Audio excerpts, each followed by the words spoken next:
Gai Dimanche, un court-métrage de 1935 de Jacques Bert et Jacques Tati, scénario de Jacques Tati, avec dans la distribution Jacques Tati et le clown Rome.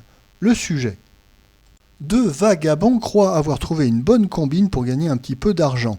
Profitant de l'engouement des Parisiens pour les voyages en excursion, en autocar le dimanche, les deux compères louent un autocar, justement, et se lancent dans le voyage organisé. Mais rien ne se passera comme prévu. Notre avis. Jacques Tati a commencé au cinéma comme scénariste et comme acteur. On se souvient de sa première apparition en 1934 dans le court-métrage On demande une brute, où il avait écrit le scénario et où il jouait en compagnie du clown Rome de Medrano, un Auguste de cirque célèbre à l'époque. Le clown Rome que Jacques Tati retrouve donc en cette année 1935 dans le court-métrage Gai Dimanche qu'il co-réalise avec Jacques Bert. Reformation d'un tandem comique plutôt amusant puisque Jacques Tati est un grand escogriffe, un petit peu lymphatique, qui joue le faire-valoir d'un petit nerveux très, très dynamique en la personne du clown Rome.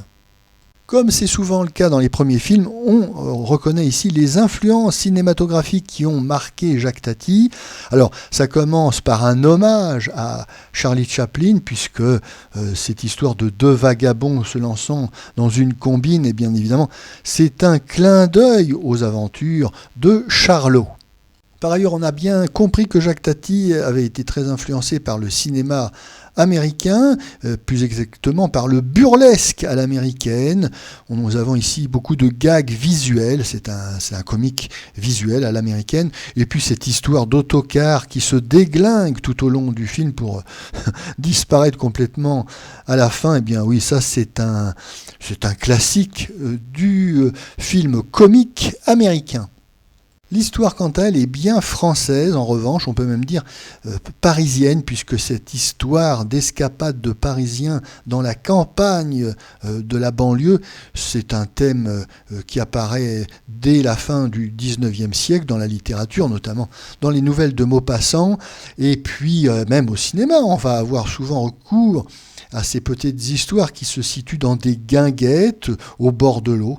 Alors, la plus célèbre évocation cinématographique de ce thème, c'est bien sûr la partie de campagne de Jean Renoir, tournée en 1936 et sortie en 1946.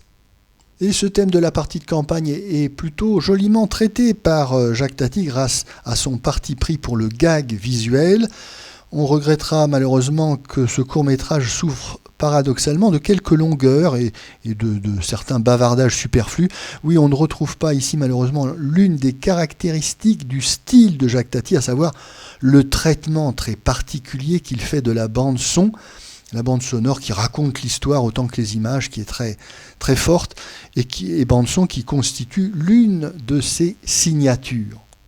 Quoi qu'il en soit, ce premier film de Jacques Tati est une réussite et annonce d'une certaine manière les chefs-d'œuvre à venir d'après-guerre. Ce film n'est d'ailleurs pas sans une certaine influence sur d'autres réalisateurs.